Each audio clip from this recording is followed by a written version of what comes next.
Good morning. Life with শ্রেয়ার সঙ্গে একটা নতুন দিনে সকলকে স্বাগত জানাই।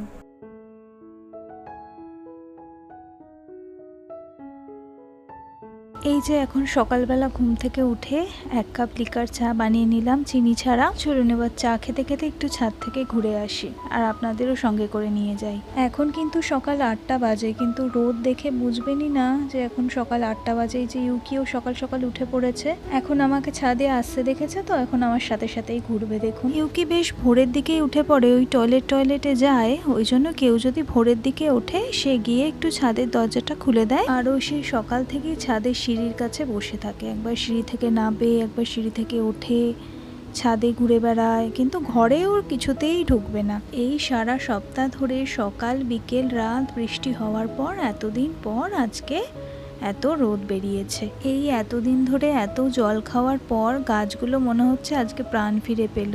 সুন্দর লাগছে আকাশটা, দেখুন ও নীল আর কি সুন্দর, গাছপালাগুলো সবুজ হয়ে গেছে চারিদিকটা। এবার মনে হচ্ছে তাহলে ফাইনালি বৃষ্টিটা থেমেই গেল, আজ থেকে রোদ উঠবে কড়া। এই এক সপ্তাহ ধরে এত বৃষ্টি হয়েছে, এই যে ছাদে ড্র্যাগন ফ্রুটগুলো ছিল তার মধ্যে বেশিরভাগই সবই পচে একদম খসে পড়ে গেছে। কিন্তু আজকে সকালে দেখলাম একটাই ড্র্যাগন ফ্রুট হয়েছিল, ওটাই তুলে নিয়ে গেছিলাম, গিয়ে দেখলাম যে যতটা বড় হওয়ার কথা ততটা ঠিক বড় হয়নি। এই যে এইটাই আজকে সকালে তুলেছিলাম, কিন্তু দেখুন এর থেকেও কিন্তু অনেক বড় ড্রাগন ফ্রুট হয় আমাদের গাছে।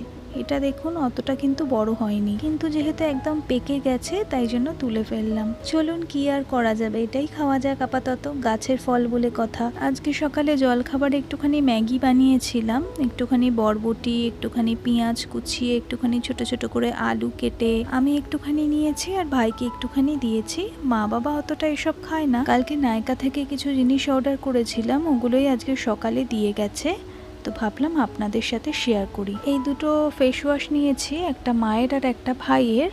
আমারও নিয়েছিলাম আগের সপ্তাহে, তো ওরা ওটা দেখে বলল আমাদের জন্য নিতে। আর নিয়েছি একটা অ্যালোভেরা জেল, আমি পতঞ্জলির অ্যালোভেরা জেলটাই অনেক বছর ব্যবহার করি, তবে এটা প্রথমবার নিলাম, দেখি কেমন কাজ করে, তারপর কোনো এক ভিডিওতে নয় আপনাদের সাথে রিভিউ শেয়ার করব। তবে আমার পতঞ্জলি অ্যালোভেরা জেলের থেকে খুব একটা আলাদা এটা মনে হলো না। আর এর সাথে নিয়েছি একটা ময়শ্চারাইজার, আমার ড্রাই স্কিনের জন্য ময়শ্চারাইজারটা আমার একটু বেশি দরকার লাগে, মানে শুধু শীতকাল নয় আমার সারা বছরই প্রায় ক্রিমের দরকার লাগে, তাই জন্য একটা এখানে বেবি ময়শ্চারাইজার নিয়েছি আর একটাও বেবি ময়শ্চারাইজার নিয়েছি, এটা নিয়েছি বায়োটিকের আর ওটা নিয়েছি প্যারাশুটের। এমনি নর্মাল ক্রিমের থেকে দেখবেন বাচ্চাদের ক্রিমগুলো একটুখানি থিক হয়, আর এই থিক ক্রিমগুলো বেশ অনেকক্ষণ স্কিনের মধ্যেও থাকে, সেই জন্য আমি বেবি ক্রিমটা নিলাম। তবে নর্মাল স্কিন যাদের তারাও ব্যবহার করতে পারে, কিন্তু অয়েলি স্কিনদের না ব্যবহার করাই ভালো। আর নিয়েছি একটা হিমালয়ার লিপ বাম, একটা ছোট্ট মতো টিউব নিয়েছি, দেখি এটা কেমন কাজ করে, তারপর আবার একটা নেব।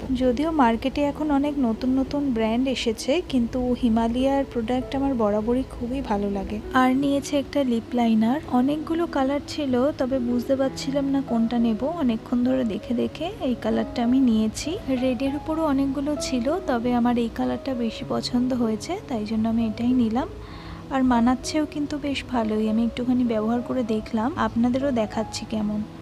আচ্ছা, এটার নাম হচ্ছে রয়্যাল রেড 01, আপনারা দেখে নিন, যদি আপনাদের পছন্দ হয় আপনারা নায়কা থেকে বা পার্পল থেকে বাই করতে পারেন। এই যে দেখুন কালারটা, আমি একটুখানি আপনাদের হাতে লিখেও দেখাচ্ছি কেমন কালারটা আসে। সব সময় দেখবেন সব জায়গায় আমরা লিপস্টিক পরতে পারি না, সেই জন্য সেখানে দেখবেন হালকা করে একটুখানি লিপ লাইনার দিয়ে একটু গ্লস দিয়ে দিলেই বেশ ঠিকঠাক লাগে। আর নিয়েছি এর সাথে একটা আইলাইনার, এটা ব্লু হেভেনের আইলাইনার, এটা আমি আগেও ব্যবহার করেছি। আর আমার কম্প্যাক্ট পাউডারটাও শেষ হয়ে গেছিলো, একটা ব্লু হেভেনের কম্প্যাক্ট পাউডার অর্ডার করলাম। আগে আমি ল্যাকমির কম্প্যাক্ট পাউডার ব্যবহার করেছি, তাই জন্য এবার ভাবলাম একটা নতুন কিছু নিই, তাই ব্লু হেভেনেরটা নিয়ে নিলাম। এই যে এইগুলোই কিনেছিলাম আর আপনাদের সাথে শেয়ার করলাম, আবার যদি নেক্সট টাইম কিছু নিই সেগুলো আপনাদের সাথে শেয়ার করব। এই যে সন্ধ্যেবেলা একটুখানি বাজারে গেছিলাম, কিছু কাজ ছিল, আর আসার সময় একটুখানি নুডলস নিয়ে এলাম, সেটাই এখন খাচ্ছি। আর আমি এখন নো ফেস ব্লগ করছি, আমি চাইছি আমার 500 জন পরিবার কমপ্লিট হয়ে গেলে আমি ফেস দেখিয়ে ভিডিও বানানো শুরু করব, আর আমার জীবনের ছোট বড় মুহূর্তগুলোকে আপনাদের সাথে ভাগ করে নেব। আর যদি আপনাদের আমার ভিডিও ভালো লেগে থাকে একটা লাইক, কমেন্ট আর সাবস্ক্রাইব করে বন্ধুদের সাথে শেয়ার করে দেবেন। দেখা হচ্ছে পরের ভিডিওতে, ততক্ষণ পর্যন্ত ভালো থাকবেন।